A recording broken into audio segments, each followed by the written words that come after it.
नमस्कार। हमारी खास मुहिम यूपी राइजिंग में हम राज्य के वैसे शहरों की कहानी आपके सामने ला रहे हैं जो विकास के सफर पर तेज रफ्तार से आगे बढ़ रहे हैं। इस हफ्ते हमारा पड़ाव है इलाहाबाद। आज इलाहाबाद उत्तर प्रदेश में प्रति व्यक्ति आय के मामले में दूसरे नंबर पर है।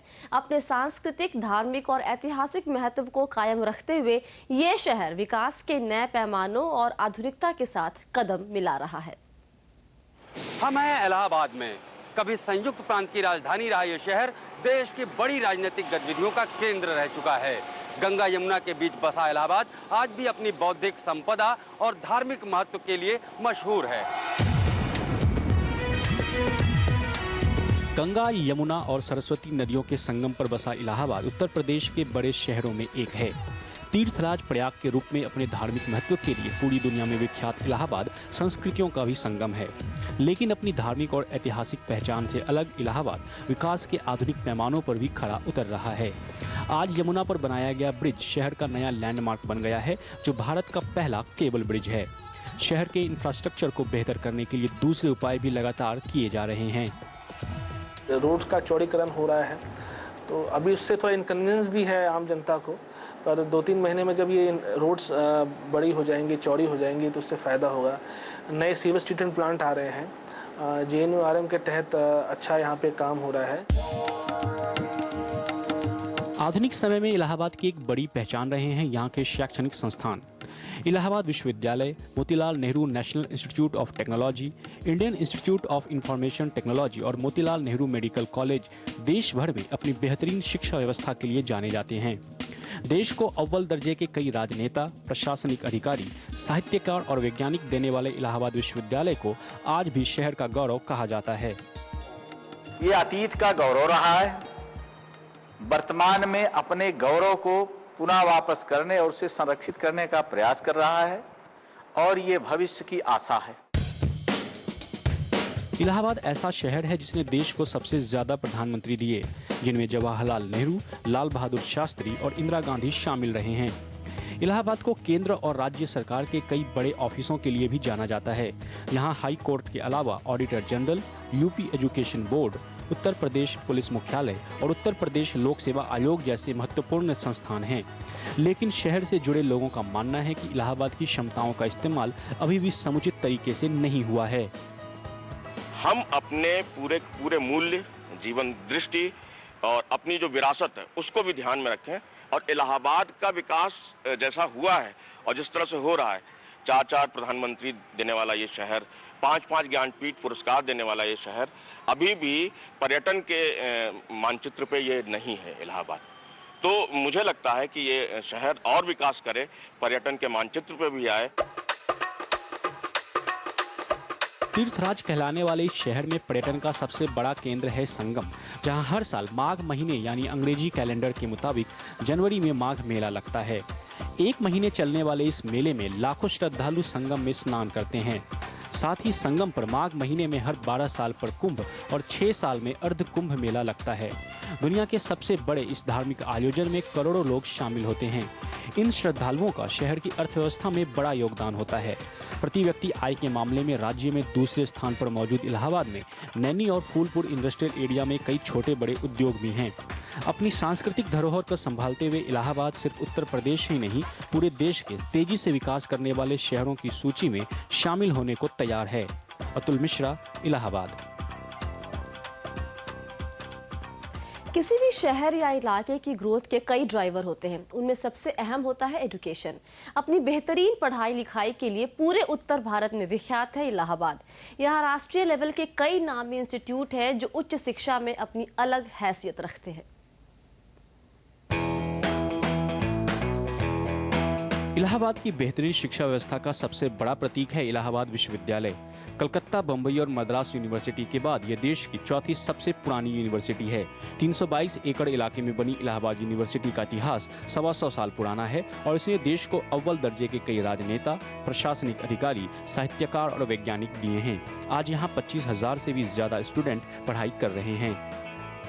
पूर्व का ऑक्सफोर्ड रही इलाहाबाद यूनिवर्सिटी एक समय में सिविल सर्विसेज का बड़ा सेंटर भी रही है। इसने देश को कई बेहतरीन एडमिनिस्ट्रेटिव ऑफिसर्स भी दिए हैं, लेकिन समय के साथ उसका ये रुतबा कम होता जा रहा है। फिलहाल सेंट्रल यूनिवर्सिटी बनने के साथ एक बार फिर विश्वविद्यालय ने अपने उस रुतबे को कायम करने की कोशिश शुरू कर दी है।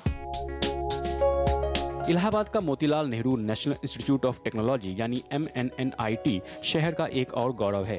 करीब 5000 स्टूडेंट की क्षमता वाले इस इंस्टीट्यूट का प्लेसमेंट रिकॉर्ड 98% है। यहाँ के 2012 बैच के एक बीटेक स्टूडेंट को फेसबुक की तरफ से 1.33 करोड़ रुपए सालाना का ऑफर मिलने के बाद इस इंस्टीट्यूट को अंतर्राष्ट्रीय पहचान भी मिली है। अब इंस्टीट्यूट खुद को IITs की टक्कर में लाने की तैयारी कर रहा है। आर्य कॉलेज बनने के बाद mostly local people used to come there.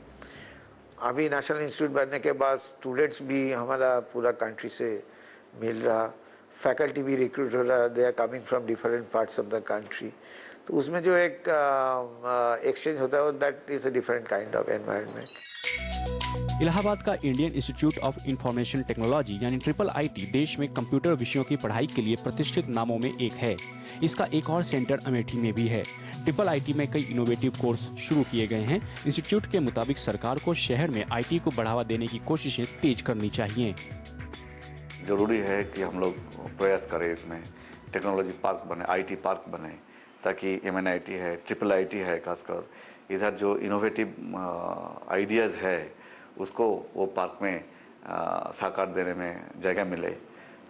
तो ये मेरे ख्याल से इलाहाबाद बेंगलुरु बन सकते हैं।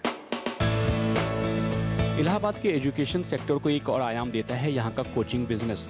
आज यहाँ IIT, PMT और सिविल सर्विसेज की तैयारी कराने वाले करीब 300 कोचिंग सेंटर हैं, जिनमें करीब 25,000 स्टूडेंट हैं। शहर की खासियत ने इसे उत्तर प्रदेश के बड़े कोचिंग सेंटर में एक बना दिया है। हर बच्चा चाहता है कि वो डॉक्टर, इंजीनियर बने, IAS, PCS बने या गवर्नमेंट जॉब को भागना चाह रहा है। जो प्राइवेट का बूम हुआ करता तो सारा बूम हट चुका है इस समय। तो हर आदमी गवर्नमेंट जॉब में जाना चाह रहा है और सबसे ज्यादा बच्चे इलाहाबाद आते हैं। उसके कई रीजंस हैं। एक तो यहाँ पे सस्ता शहर है, लोगों को रूम इजी में अवेलेबल हो जाता है, हर चीजें सस्ती हैं, लोग अपने रहन सहन को ढाल लेते हैं। उत्तर प्रदेश में सबसे ज्यादा कोचिंग सेंटर इलाहाबाद में है और माना जा रहा है कि अगले 5 साल में यहाँ के छात्रों की तादाद बढ़कर 2 गुनी हो जाएगी। इलाहाबाद में प्राइमरी और सेकेंडरी एजुकेशन के लिए तो बड़ी तादाद में स्कूल हैं ही, यहाँ 84 डिग्री कॉलेज और 3 ITI भी हैं। जाहिर है इन सब वजहों ने एजुकेशन सेंटर के तौर पर इलाहाबाद की पहचान और पुख्ता बनाई है। अतुल मिश्रा, इलाहाबाद। और इलाहाबाद के एजुकेशन की दास्तान को आगे बढ़ाएंगे हम इस ब्रेक के बाद। मिलवाएंगे आपको देश की पहली IIIT के छात्रों से और उनसे पूछेंगे उन्हें क्या संभावनाएं दिखती है इलाहाबाद में। आप बने रहिए हमारे साथ।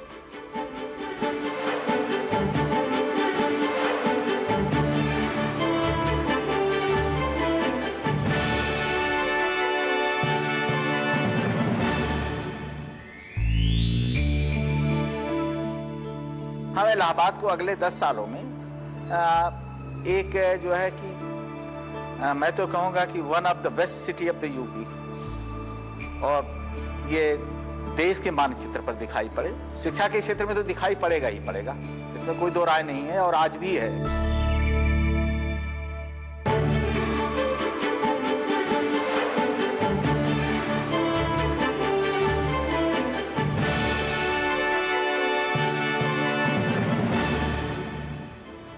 एक बार फिर आपका स्वागत है। यूपी राइजिंग के तहत हम बात कर रहे हैं इलाहाबाद की, जो अपनी उच्च स्तरीय शिक्षा व्यवस्था की वजह से अलग पहचान रखता है।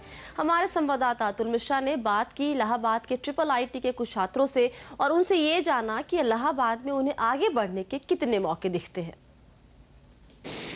हमें Indian institute of information technology Allahabad में यहाँ बातचीत के लिए हमारे साथ कुछ स्टूडेंट्स हैं। आइए उनसे जानते हैं इलाहाबाद के एजुकेशन स्टेटस के बारे में। आपका क्या नाम है? मेरा नाम करण। क्या कर रहे हैं यहाँ पे? मैं यहाँ M.Tech रोबोटिक्स ब्रांच से कर रहा हूँ। आपका क्या मानना है ओवरऑल एजुकेशन की अगर हम बात करें तो इलाहाबाद को किस तरह से आप लेंगे? देखिए IIIT इलाहाबाद में जो इंस्टीट्यूट खुलने के बाद तो Allahabad has been the one of the best now, क्योंकि ये इंस्टीट्यूट ही बहुत अपने आप में बहुत ग्रेट है, अमंग टॉप 8 आता है। सो 100% प्लेसमेंट भी है and environment is superb, learning environment है, टीचर फ्रेंडली हैं, सब एकदम बढ़िया है। तो ये मतलब बहुत अच्छा कह सकते हैं कि एनवायरनमेंट हमें मिला है यहाँ पे। जी, काफ़ी अच्छा इंस्टीट्यूट है, लेकिन एक सवाल जब उठता है, जब एकेडमिक्स की बात होती है और ख़ास तौर से इस लेवल पे बात होती है, तो प्लेसमेंट एक बड़ा सवाल होता है। हम प्लेसमेंट पे अगर बात करें तो आपको क्या लगता है कितने मौके हैं और किस तरह की कंपनियां हैं और आपको कितनी आसानी है ऐसे इंस्टीट्यूट्स में पढ़ाई करने के बाद? प्लेसमेंट के लिए यहाँ पे काफ़ी अच्छा प्लेसमेंट है, बहुत सारी कंपनी जाती है। 64 लाख का भी पैकेज गया है और प्लेसमेंट के हिसाब से बहुत ज़्यादा सही है, बहुत ज़्यादा मौके मिलते हैं, सब कुछ अच्छा है। और रही बात लैब की, तो लैब में यहाँ पे काफ़ी अच्छी लैब है। मेरी ब्रांच माइक्रो इलेक्ट्रॉनिक्स है, तो माइक्रो इलेक्ट्रॉनिक्स में आप टॉप अगर 5 इंस्टीट्यूट में देखेंगे तो हमारा इंस्टीट्यूट आता है लैब के मामले में ऑल ओवर इंडिया। इंफ्रास्ट्रक्चर काफ़ी बेहतरीन है। अगर हम यहाँ पर बात करें रिसर्च की, क्योंकि जॉब ओरिएंटेड है, काफ़ी सारा प्लेसमेंट भी है, उसका स्टेटस बहुत अच्छा है, लेकिन अगर रिसर्च की बात करें तो रिसर्च में आपको क्या लगता है? नहीं, रिसर्च के मामले में भी हमारा कॉलेज बहुत सही है। यहाँ पर PhD में भी बहुत अच्छे से हमारे सीनियर स्टूडेंट्स हैं जो काफ़ी अच्छा काम कर रहे हैं। हमारी ब्रांच रोबोटिक्स में ही तो काफ़ी अच्छे काम हुए हैं, जिन्हें कई जगह मतलब डेमोन्स्ट्रेशन दे तो काफ़ी अच्छा है वो सब। यहाँ पे अगर हम बात करें तो आप फिलहाल कुछ चैलेंजेस आपको लगते हैं क्या, कुछ चुनौतियाँ भी हैं, खासतौर से कि यहाँ पढ़ना ही सब कुछ ठीक कर देगा या कुछ और चीज़ें हैं जो ज़रूरी हैं? देखिए, एक्चुअली चैलेंजेस एजुकेशन में रहेगा ही। अगर चैलेंज नहीं है तो कोई पढ़ने का मज़ा ही नहीं आता है। रही बात चैलेंज के लिए वो चैलेंज के सामने करने के लिए, to face the challenge, triple provides me with everything. It has provided me with a very good lab, with very good infrastructure, and very beloved faculties. So they have provided me everything to face this challenge. आपका target क्या है, research में या job? मेरा target research में है, तो I want to pursue PhD। इसके बाद अभी तो फिलहाल मैं M.Tech कर रहा हूँ, इसके बाद PhD करने की कोशिश करूँगा। यहीं से आगे कोई लक्ष्य है आप? लक्ष्य तो सबका अच्छा होता है, तो मेरा भी अब्रॉड जाने का इच्छा है, मेनली जर्मनी एंड फ्रांस, ऐसे कोई कंट्री। कुल मिला के अगर मार्किंग की बात करें तो आप फिलहाल इलाहाबाद को एजुकेशन के मामले में किस तरह से मार्किंग करना चाहेंगे? जहाँ तक मैं जिस इंस्टीट्यूट में देख रहा हूँ, इस पूरे इंस्टीट्यूट में मैं तो हाल में 1 ही साल में रहा हूँ, तो this one of the best institute I have ever been, so it's number 1।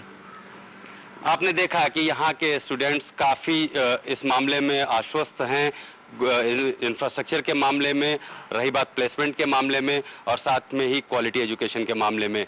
देश में मुकाबला नहीं है यहाँ के IIIT का, यहाँ के MNIT का। तो कुल मिला के एक तरह से देखा जा सकता है कि इलाहाबाद एजुकेशन के मामले में जो उसकी साख है वो आगे भी बरकरार रखता हुआ दिख रहा है। अतुल मिश्रा, इलाहाबाद।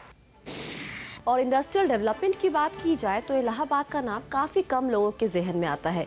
हालांकि ग्लास, वायर, ट्रांसफार्मर इंडस्ट्री से जुड़ी कई यूनिट इलाहाबाद में है जो इसे एक इंडस्ट्रियल चेहरा देती है। यही नहीं, देश की ज़रूरत का 30% ट्रांसफार्मर इलाहाबाद में ही बनता है।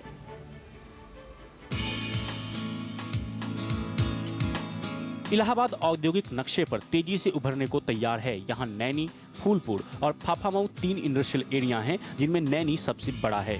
ये बात बहुत कम लोगों को ही पता है कि देश की जरूरत के 30% ट्रांसफार्मर और उसके कंपोनेंट्स इलाहाबाद में ही बनाए जाते हैं। 30% का प्रोडक्शन ट्रांसफार्मर और उसके कंपोनेंट्स वो सिर्फ इलाहाबाद में होते हैं, 70% पूरे देश में है। तो ये इंडस्ट्री यहाँ पे ग्रो की है। ट्रांसफार्मर के अलावा इलाहाबाद में कुछ ग्लास और वायर इंडस्ट्री यूनिट्स भी हैं। हालांकि ग्लास इंडस्ट्री के लिए जरूरी raw material silica sand Allahabad में बड़ी तादाद में पाया जाता है। आज देश की ग्लास इंडस्ट्री के लिए जरूरी सिलिका सैंड का 80% इलाहाबाद से ही भेजा जाता है। यहाँ की बड़ी फैक्ट्रियों में इफ्को फूलपुर, ITI नैनी, त्रिवेणी स्ट्रक्चरल और एल्स्टॉम शामिल हैं। जानकारों के मुताबिक अभी भी इलाहाबाद के औद्योगिक विकास के लिए काफी कुछ किए जाने की जरूरत है, जिसमें सबसे अहम रोल प्रशासन का है। चारों तरफ से हेल्प होनी चाहिए इंडस्ट्रीज को डेवलप करने के लिए, सजाने के लिए, लगाने के लिए। उसमें मेरी समझ में सरकार का श्रेय ज़्यादा है और सरकार को ज़्यादा हेल्पफुल होना चाहिए। इलाहाबाद के इंडस्ट्रियल डेवलपमेंट को बढ़ावा देने के लिए स्थानीय उद्योगपतियों की मांगों में शामिल है SEZ को मंजूरी और एयरपोर्ट का विस्तार। बहरहाल प्रशासन छोटे उद्योगों को बढ़ावा देने के लिए अब रॉ मटेरियल पर आधारित उद्योग लगाने की योजना बना रहा है। ITI और GCE जैसी औद्योगिक इकाइयों के लिए मशहूर रहा इलाहाबाद अब कच्चे माल पर आधारित उद्योगों की तरफ कदम बढ़ा रहा है। प्रशासन ने यहाँ पर अब लाख और कालीन जैसे उद्योगों के क्लस्टर बनाने की योजना पर काम करना शुरू कर दिया है। अतुल मिश्रा, इलाहाबाद। लेते हैं एक और छोटा सा ब्रेक के बाद हम आपको बताएंगे इलाहाबाद के सबसे बड़े आकर्षण कुंभ मेले के बारे में, दिखाएंगे कैसी चल रही है कुंभ की तैयारियां। आप बने रहिए CNBC आवाज के साथ।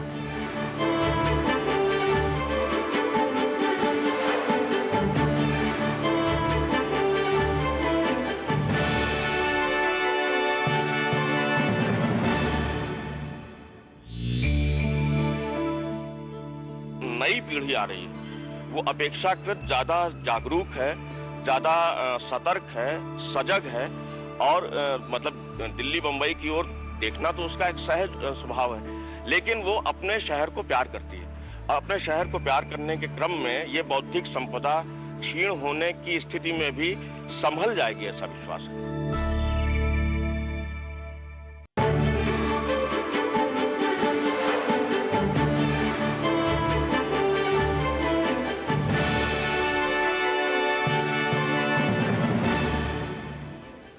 एक बार फिर आप सभी का स्वागत है। यूपी राइजिंग के तहत हम बात कर रहे हैं इलाहाबाद की। इलाहाबाद की ख्याति दुनिया भर में एक महत्वपूर्ण हिंदू तीर्थ स्थल की है। यहाँ संगम स्नान के लिए हर साल माघ मेला, हर 6 साल पर अर्ध कुंभ मेला और हर 12 साल पर पूर्ण कुंभ मेला लगता है, जिसमें दुनिया भर से करोड़ों लोग पहुँचते हैं। अगले साल यानी 2013 में होने वाले कुंभ मेले की तैयारियां इलाहाबाद में शुरू हो गई है, जिसका जायजा लिया हमारे संवाददाता अतुल मिश्रा ने। तीर्थराज के नाम से मशहूर प्रयाग में 5 महीने बाद महाकुंभ शुरू होने जा रहा है। विश्व के सबसे बड़े धार्मिक मेले में इस बार 10 करोड़ से ज्यादा श्रद्धालुओं के आने की उम्मीद है। तैयारियां जोरों पर हैं, पूरे शहर को एक नई शक्ल दी जा रही है।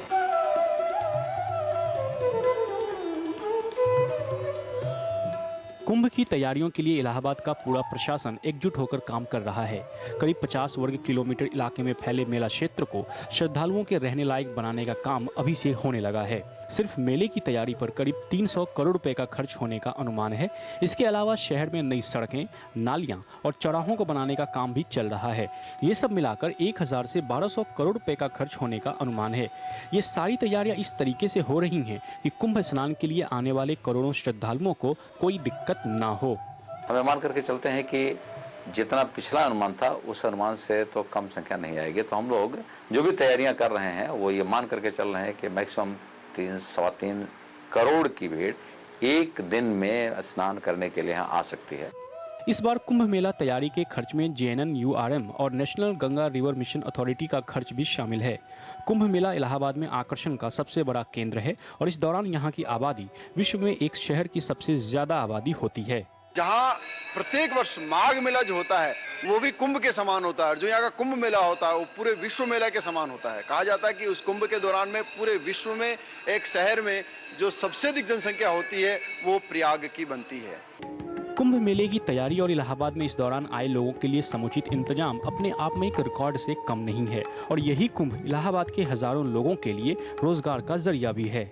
हमारे मल्ला बिरादरी के लोग हैं, नाई बिरादरी के लोग हैं, महाब्राह्मण लोग हैं और दुकानदार हैं, व्यवसायी हैं, माली हैं, यादव लोग हैं जो दूध फूल बेचते हैं। यहाँ कई तरह की दुकानें हैं जो 12 महीना रहती हैं, उनका अपना निज का धंधा है, तो सभी का रोजी रोटी जुड़ा है। 2007 में 45 दिनों के अर्ध कुंभ में यहाँ करीब 7 करोड़ लोग आए थे और इस बार के कुंभ में करीब 10 करोड़ लोगों के जुटने की उम्मीद है। ये इलाहाबाद के लिए पर्यटन से आय का बड़ा स्रोत भी है। जाहिर तौर पर इस मेले में वो क्षमता है जो इलाहाबाद को सिर्फ धार्मिक आस्था का केंद्र नहीं बल्कि एक महत्वपूर्ण पर्यटन स्थल भी बनाता है। अतुल मिश्रा, इलाहाबाद। इलाहाबाद में रियल एस्टेट बिजनेस भी एक नया सेक्टर बनकर उभरा है। यहाँ भी अब बड़े शहरों की तरह अपार्टमेंट और फ्लैट कल्चर तेजी से बढ़ रहा है। जानकारों के मुताबिक आने वाले दिनों में यहाँ के रियल एस्टेट मार्केट में ग्रोथ की जबरदस्त संभावनाएं हैं। अभी तक अपने खूबसूरत बंगलों के लिए मशहूर इलाहाबाद की शक्ल तेजी से बदल रही है। शहर के पॉश इलाके सिविल लाइंस में भी अपार्टमेंट का चलन बढ़ रहा है। यहाँ के पुराने बंगलों में ज्यादातर की लीज खत्म हो रही है। ऐसे में फ्री होल्ड हो चुके बंगलों को तोड़कर अपार्टमेंट बनाए जा रहे हैं। यहाँ पर पहले बेंगलोज थे, उन्हीं को लोग सेल किए और उन्हीं पर टावर बन रहे हैं। एक किसी बंगले में 1 टावर बन गया, किसी बंगले में 2 टावर बन गए और उन टावर्स में ही लोग फ्लैट्स पर रह करके काम करते हैं। अपने खूबसूरत बंगलों के लिए जाना जाने वाला शहर का ये पॉश इलाका सिविल लाइन अब फ्लैट्स के लिए जाना जाता है। कीमत के मामले में यहाँ के फ्लैट्स राजधानी दिल्ली को टक्कर दे रहे हैं। सिविल लाइंस जैसे इलाकों में बड़े फ्लैट्स की कीमत 1 से 1.5 करोड़ रुपए तक है। इसी से अंदाजा लगाया जा सकता है कि इन अपार्टमेंट की डिमांड कितनी ज्यादा है। रेसिडेंशियल प्रॉपर्टी के रेट सिविल लाइंस में 4 से 5 हजार रुपए स्क्वायर फीट और कमर्शियल प्रॉपर्टी के रेट 10 से 15 हजार रुपए स्क्वायर फीट हैं। हालांकि अभी तक इलाहाबाद में ग्रुप हाउसिंग का ट्रेंड विकसित नहीं हुआ है, जिसकी काफी अच्छी संभावनाएं हैं। 1500, 2000, 3000 एकड़ की जगह हो, जहाँ पे जो लोकल बिल्डर्स हैं, प्राइवेट बिल्डर्स हैं, उनको डेवलप करने का मौका मिले, तो हमारे ख्याल से यहाँ पे ट्रांस जमुना जैसे आपके झूसी का एरिया है या नैनी का एरिया है, तो वहाँ अगर एक्विजिशन वगैरह बढ़िया करें और प्लान्ड वे में हम लोग को डेवलपमेंट का मौका दें, तो इंडीड हम लोग बहुत अच्छी ग्रुप हाउसिंग और अच्छा एक सेक्टर डेवलप करके इलाहाबाद को दे सकते हैं। रियल एस्टेट से जुड़े लोगों के मुताबिक इलाहाबाद में घरों की डिमांड करीब 40% सालाना की दर से बढ़ रही है, जबकि रियल एस्टेट बिजनेस की ग्रोथ केवल 15% सालाना तक है। अगर प्रशासन का सहयोग मिले तो इलाहाबाद का प्रॉपर्टी बाजार नई छलांग लगा सकता है। अतुल मिश्रा, इलाहाबाद। और हमारे इस खास पेशकश में फिलहाल इतना ही। आप बने रहिए CNBC आवाज के साथ। नमस्कार।